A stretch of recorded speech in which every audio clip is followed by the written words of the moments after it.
இப்போ நம்ம கலக்குவோம். எல்லாம் ரெடியா இருக்கா? பக்கா. கேமரா படுபக்காவா இருக்கு. என் கூடவே பிறந்தவன் அடிச்சுக்க. யாரும் இங்க பாரு, நாங்க ஓப்பனிங்ல மட்டும் தான் காமெடியா தெரியுமோ, ஆனா வேலையில இறங்கிட்டோம்னு வச்சுக்கோங்க பிராட். கவனத்தை மட்டும் செதற விடக்கூடாது. கம்பெனி சிம்பிளை காட்டுவோமா? 2023 ஜூன் 23 சென்னை டு வயநாடு, அதுவும் புது பைக்கில் 2 அன்ஸ்கிரிப்டட் கிரிமினல்ஸ் தீனா அண்ட் மணி இவங்க போன கதையை தான் இந்த வீடியோவில் நீங்கள் பார்க்க போகிறீங்க. ஒருத்தன் இருக்க போகிறான்டா. இப்போ எங்கள் 2 பேரை பற்றி உங்களுக்கு தெளிவாக புரிஞ்சிருக்கோன்னு நினைக்கிறேன். இவனும் நானும் சேர்ந்து 1200 கிலோமீட்டர் ட்ராவல் பண்ணதை தான் இந்த வீடியோவில் நீங்கள் பார்க்க போகிறீங்க. இதில் கண்ணு பிரச்சனை, காதல் பிரச்சனை, கேமரா பிரச்சனை, மைக்கு பிரச்சனை, வேற ஒரு கிரகத்துக்கே போன மாதிரி ஒரு அனுபவம், டிஸ்னி சேனலை மட்டுமே நான் பார்த்தது ஒரு சர்ச்சு, இதெல்லாம் தாண்டி சென்னையிலேருந்து வயநாடு 610 கிலோமீட்டர் புது பைக்கில் போனதை தான் எடுத்துன்னு வந்து இந்த வீடியோவில் இறக்கியிருக்கேன். அப்படியே கண்ணில் காதில் ஒரு ஹெட்செட் போட்டுன்னு வீடியோ தந்துக்கணும் உள்ள போகலாமா? க்ளோஸ் பண்ணிட்டாங்க.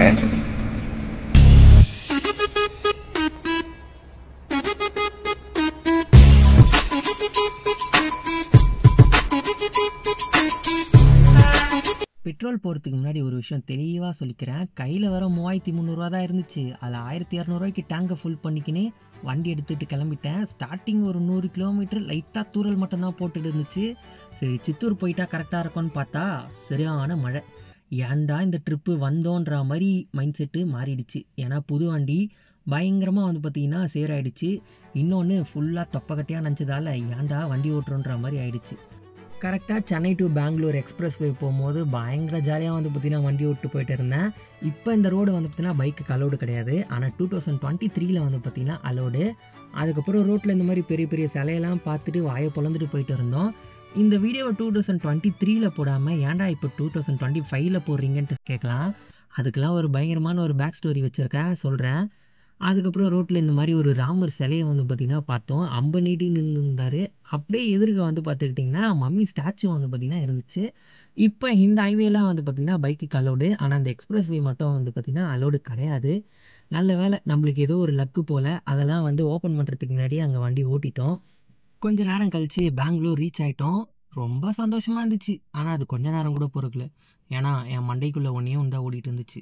பெங்களூரில் டிராஃபிக் இருக்கா, இல்லை டிராஃபிக்கில் இந்த பெங்களூர் சிட்டி அடங்கியிருக்கான்ட்டு.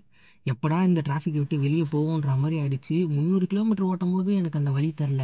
இந்த டிராஃபிக்கில் ஓட்டும் போது தான் வழி தெரிஞ்சிச்சு. அதுக்கப்புறம் பெங்களூர் ட்ரிப்பே கேன்சல் பண்ணிட்டு மைசூருக்கு வந்து பார்த்திங்கன்னா மேப்பை போட்டுட்டோம். ஆக்சுவலாக எங்கள் பிளானே வந்து பெங்களூரை சுற்றி பார்க்கணுன்றது தான். ஆனால் பெங்களூரை கட் பண்ணிவிட்டு அப்படியே வந்து பார்த்திங்கன்னா மைசூருக்கு போட்டோம். அதுக்கப்புறம் நாங்கள் எப்படி வயநாடு போயிருப்போன்றதுலாம் உங்களுக்கே கொஞ்சம் கெஸ் பண்ணியிருப்பீங்க. அதை நீங்கள் வரும்போது பார்ப்பீங்க. அதுக்கப்புறம் இந்த பெங்களூர் டு மைசூரும் வந்து பார்த்திங்கன்னா இப்போ பைக்கு அலோடு கிடையாது. இதுவும் எக்ஸ்பிரஸ் வே தான். ஆனால் 2023 நாங்கள் வந்து இதை அனுபவிச்சிட்டோம். என்ன லக்குன்ட்டு தெரில.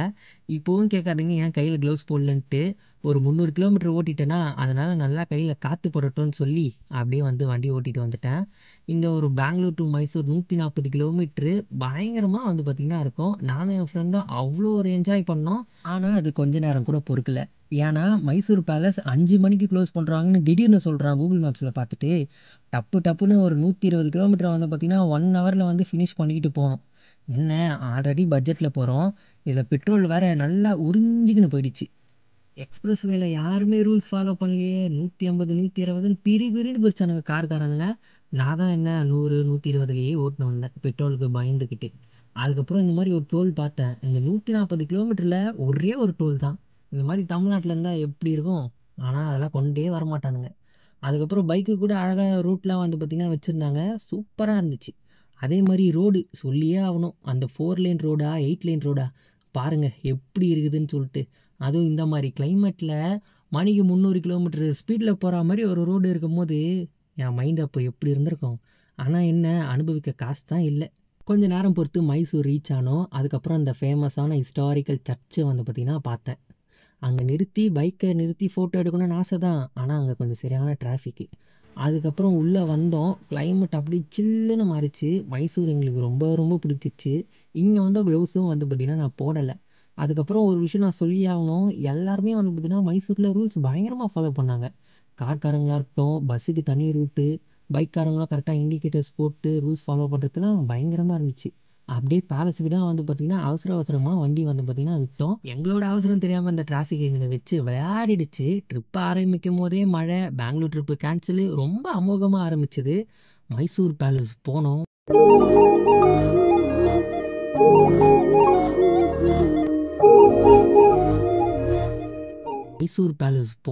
பயங்கரமாக இருந்துச்சு. டைமிங்கில் அச்சுன்னு புடிச்சுன்னு வண்டி ஓட்டுன்னு வந்தது, வர்த்துடான்னு இருந்தது. ஆனால் என்ன, டிக்கெட் கவுண்டரில் தான் ஒரு பக்கு மூமெண்ட்டு. அதாவது ஒரு டிக்கெட்டு 100 ரூபாவா ஒருத்தருக்கு.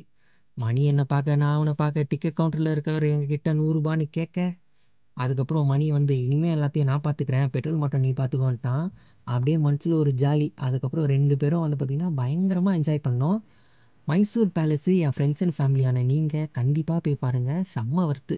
சந்தோஷம் கொஞ்ச நேரம் கூட பொறுக்கல. வெளியே வந்து பார்த்தீங்கன்னா பயங்கரமான மழை உங்களை என்னடா பண்ணுச்சுன்னு நீங்கள் கேட்கலாம். மழையில் ரூம் ரெண்ட்லாம் வந்து பார்த்திங்கன்னா பயங்கரமாக வந்து பார்த்திங்கன்னா ஏறிடும்.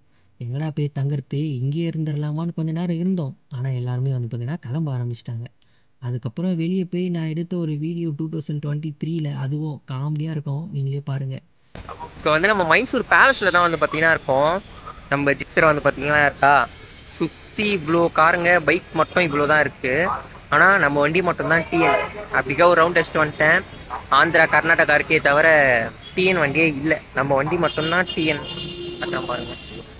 அன்றைக்கி நைட்டு ரூம் எடுத்து தாங்கிட்டு அடுத்த நாள் மைசூர்லேருந்து சொர்க்கத்துக்கு போனோம். வயநாட் பயங்கரமாக இருந்துச்சு. யானை வேறு லெவலில் இருக்குல்ல.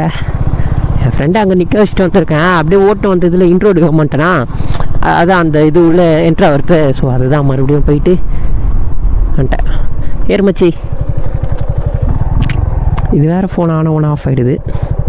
போயிட்டு மேன் தொடலாம் கூடாதா? ஓ, மான கல்லை தடிக்கூடாதான். ஆர்டிஸ்ட் இந்த மாதிரி காமிச்சிருக்காங்களே.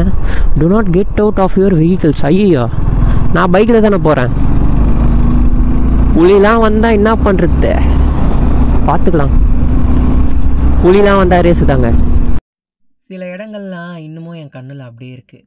யாராவது வந்து என்கிட்ட நீ வண்டி ஓட்டினதுலேயே அழகான இடத்த பற்றி பேசுனாங்கன்னா, நாகர்ஹோல் டைகர் ரிசர்வ் வழியாக வயநாடு போனதை தான் சொல்லுவேன். ஏன்னா நீங்கள் போகிற 100 கிலோமீட்டருமே சொர்க்கம். காட்டு வழியில் தான் போகிறீங்க, ஆனால் அதோட அழகை சொல்கிறதுக்கு வார்த்தைகளே இல்லை. கொம்பு வச்ச யானை, திராட்சை தோட்டம், கரும்பு தோட்டம், இந்த மாதிரி நீங்கள் நிறைய பார்க்கலாம். நிறைய பார்த்தேன், சந்தோஷமாக தான் இருந்துச்சு. ஆனால் மனசுக்குள்ளே ஒரு ஆனந்த சோகம். ஏன்னா கையில் வர 3300 தான் இருந்துச்சுன்னு பர்ஸை திறந்து காமிச்சேனே. சாப்பிட கூட காசு கிடையாது, வெறும் பெட்ரோலுக்கு மட்டும் காசு கரெக்டாக இருந்துச்சு. என்னடா இந்த மாதிரி ஒரு அழகான இடத்துக்கு வந்து நம்மளால் என்ஜாய் கூட பண்ண முடியலன்னு உள்ளுக்குள்ளே ஒரு சோகம். அதே மாதிரி அந்த டைமில் கேமராவில் மைக் வேலை செய்யலை. மைக் வாங்க போனோம் அப்படின்னா மீடியா மோடோட சொல்ல சேர்த்து 8000 ரூபாய். என்னோட மாத சம்பளமே அப்போ 8000 ரூபாய் தான். அப்போ நீங்கள் நினச்சி பாருங்கள் எனக்கு எவ்வளோ வழிகள் இருக்கும்ன்ட்டு. மோட்டோ வ்ளாகிங் பண்ணணுன்றது என் பேஷன் தான், எனக்கு ஆசை தான். ஆனால் அது என்னால் பண்ண முடியாமல் போயிடுச்சு. அதனால தான் அப்போ அந்த வீடியோவை வந்து என்னால் போட முடியல. அதையும் தாண்டி எப்படியோ மேனேஜ் பண்ணி போட்டேன். ஆனால் இப்போ எனக்கு சரியாக எப்படி வீடியோ எடுக்கணும்னு தெரியாது, எடிட்டிங் அவ்வளோவா வராது. அந்தளவுக்கு வீடியோ இல்லாததால் அந்த வீடியோ 1000 வியூஸ் தான் போச்சு. அதே மாதிரி யாருமே வந்து பார்த்திங்கன்னா சப்போர்ட் பண்ணலை. ஒரு 2 லைக்கு, ஒரு 2 கமெண்ட்டு, அந்த மாதிரி தான் வந்துச்சு. ஆனால் இப்போ நான் கொஞ்சம் ஸ்டேபிளாக இருக்கேன், கண்டினியூஸாக வீடியோ போடுறேன், நல்லா வளர்ந்துட்டேன்றதுக்காக இப்போ இந்த வீடியோ வந்து அழகான மூமெண்ட்ஸ் மட்டும் எடுத்துகிட்டு போட்டேன். அப்படியே கொஞ்சம் நேரத்தில் நாங்கள் யானையும் பார்த்தோம், அதை தான் இப்போ திரும்பி பார்த்துட்டு இருக்கேன். ஆமாண்டா, யானைடா. யானையை வந்து பார்த்துட்டோங்க, போகிற வழியில் இருக்கோம். நீங்கள் ஒரு பைக்கர்னா, நேச்சர் லவ்வர்னா கண்டிப்பாக இங்கெல்லாம் வாங்க. இடம் வேற மாதிரி இருக்கு. பா, யானை உங்களுக்கு தெரியுதா? யானை வளர்க்குறாங்க போல, செம்மையாக இருக்குல்ல. நின்றுனா காட்டுற வேண்டிய அளவுக்கு ஆயிடுச்சு. இந்த ஒரு அழகான ரூட்டை வந்து பார்த்திங்கன்னா கடந்து இப்போ நம்ம வந்து இந்த தலசேரி டு பாவலின்ற ஒரு ரூட்டில் தான் வந்து பார்த்திங்கன்னா ட்ராவல் பண்ணிக்கிட்டு இருக்கோம். சில பேர் நாடானா வீட்டில் கொம்பு வச்ச யானைலாம் வச்சுருக்குறாங்க. இன்னும் சில பேர் கரும்பு தோட்டம், திராட்சை அதெல்லாம் வச்சுருந்தாங்க. அதெல்லாம் பார்க்கும்போது எனக்கு அந்த இடத்த விட்டு போகணுன்னு மனசே இல்லை. காசு இருந்தால் அங்கேயே செட்டில் ஆயிடலான்ற மாதிரி தோணுச்சு. ஆனால் வேறு வழி இல்லை, அங்கேருந்து நம்ம கிளம்பி தான் ஆகணும். அதுக்கப்புறம் வயநாடுக்கு மேப்பு போட்டு நானும் கிளம்பிட்டேன். போகிற இடம் எல்லாம் தலசேரின்ற ஒரு ஊரை தாண்டினதுக்கப்புறம் பயங்கரமாக இருந்துச்சு. காட்டு வழி பாதை தான், ஆனால் ரோடு அவ்வளோ சூப்பராக வந்து பார்த்திங்கன்னா இருந்துச்சு. பயங்கர அழகாக கான்ஃபிடென்ஸாக வந்து பார்த்திங்கன்னா நீங்கள் ஓட்டலாம். அதுக்கப்புறம் உங்களுக்கு லக் இருந்துச்சுன்னா நிறைய மான், கொம்பு வச்ச யானைங்கள்லாம் பார்க்கலாம். ஆனால் கொஞ்சம் ஜாக்கிரதையாக இருக்கணும். அதுக்கப்புறம் நானும் என் ஃப்ரெண்டும் ஒரு அழகான இடத்துல நிறுத்தி இன்ஸ்டாகிராமுக்கு ஒரு ஃபோட்டோ, பின்ட்ரெஸ்ட்டுக்கு ஒரு ஃபோட்டோ, யூடியூபுக்கு ஒரு ஃபோட்டோன்னு சொல்லி மாற்றி பயங்கரமாக எடுத்தோம். போட்டு அடிச்சு தூக்குடா அப்படின்னு சொல்லிட்டு கொஞ்ச நேரம் பொறுத்து பார்த்தா மழை ஆரம்பிச்சிருச்சு. அப்படியே வண்டி எடுத்துக்கின்னு பயந்துக்கின்னு கிளம்பிட்டேன் நான். ஏன்னா கேமரா வேறு நனைஞ்சிச்சு அப்படின்னா பிரச்சனை. ஆல்ரெடி மீடியா மோடு போயிட்டு 8000 ரூபா செலவு வச்சிருச்சு. அந்த சோகத்துலேருந்தே நான் வெளியே வரல. இதில் வேறு கேமரா மழையில் நனைஞ்சிச்சுன்னா என்னடா பண்ணுறதுன்னு சொல்லிட்டு பயந்து வண்டி ஓட்டுன்னு வரேன். ஆனால் இந்த இடத்த எனக்கு மிஸ் பண்ண மனசே இல்லை. இதை வீடியோ ரெக்கார்ட் எடுக்கலான்னு சொல்லி தொடச்சி எடுத்துகிட்டு இருந்தேன். ஆனால் இந்த இடம்லாம் பார்க்கும்போது எவ்வளோ அழகாக இருக்குல்ல. அப்போ நேரில் ஓட்டின எனக்கு எப்படி இருந்திருக்கும் இந்த ஒரு சுச்சுவேஷனில். அதுக்கப்புறம் மழையில் நனைஞ்சி குளிரில் நடுங்கினே வயநாடு உள்ளே வந்து பார்த்திங்கன்னா என்ட்ரு ஆகணும். அதுக்கப்புறம் எந்த இடம் போகிறதுன்னு எனக்கு தெரியல. அதுக்கப்புறம் அங்கே ஏதோ ஒரு ஹிஸ்டாரிக்கல் கேவ் இருக்குல்ல, அங்கே தான் மேப் போட்டோம். ஆனால் அங்கே வந்து பார்த்திங்கன்னா டிக்கெட் எடுக்கிற அளவுக்கு எங்கள் 2 பேர்கிட்டையும் காசு இல்லை. அதுக்கப்புறம் பேண்டம் ராக்ஸ் வந்து பார்த்திங்கன்னா போனோம். அதுதான் உண்மையிலேயே சொர்க்கம். யாராவது வயநாடு போகிறீங்கன்னா கண்டிப்பாக இந்த இடம் போங்க. இன்னும் கொஞ்ச நேரத்தில் அந்த இடம் வந்துடும். நீங்களே பார்ப்பீங்க, பாருங்களேன். அதுதான் சொர்க்கம். அங்கே போயிட்டு ஒரு 1 hour பயங்கரமாக என்ஜாய் பண்ணோம். அதை தான் இப்போ நீங்கள் பார்க்க போகிறீங்க. 5 நாளைக்கு வீட்டுக்கு போயிட்டு மட்டை தான் நினைக்கிறேன். ஜுரம் வருமா என்னன்னு ஒன்றும் புரியல இந்த ஒரு கிளைமேட்டுக்கு. ஓட்டு பேண்டம் ராக்ஸ் தான் வந்து பார்த்திங்கன்னா போயிட்டு இருக்கோம்.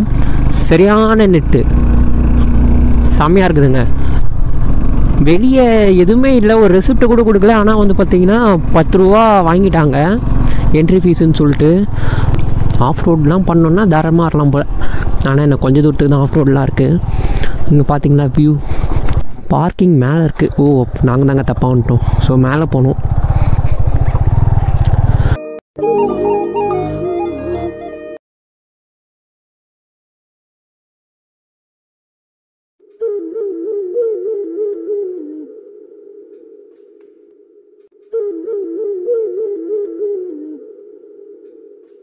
மலையெல்லாம் வந்து பார்த்தீங்கன்னா உங்களுக்காக ஜூம் பண்ணி காமிக்கிறேன் எப்படி இருக்குன்னு பாருங்கள். இதெல்லாம் வந்து பார்த்தீங்கன்னா கீழே இருக்குல்ல அந்த குவாரி வந்து பார்த்தீங்கன்னா ஓரளவுக்கு சின்ன குவாரி தான். ஆனால் ஆழம்லாம் எந்த அளவுக்கு இருக்கும்னு தெரில. எங்கே குளிக்கிறோம் அப்படின்னும் தெரில. இந்த கிளைமேட்டுக்கெலாம் குளிக்க முடியாது. ஆனால் செம்மையாக இருக்குங்க அந்த லொக்கேஷன்லாம். பார்த்தீங்களா, இருங்க நான் உங்களுக்கு ஜூம் பண்ணி காமிக்கிறேன்.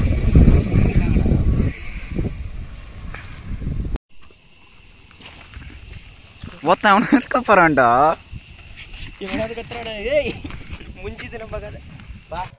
கொஞ்ச நேரம் கழித்து நானும் என் ஃப்ரெண்டும் வீட்டுக்கு கிளம்ப ஆரம்பிச்சிட்டோம். ஆனால் அதில் நீங்கள் நாளைக்கு பார்ப்பீங்க. பார்ட் 2ல் வயநாடு டு சென்னைன்னு சொல்லிட்டு வரோம்.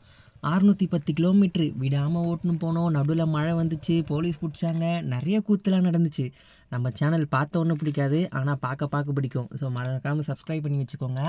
நாளைக்கு வேறு லெவல் கூத்தோடு வந்து உங்களை சந்திக்கிறோம். So bye from Deena and money.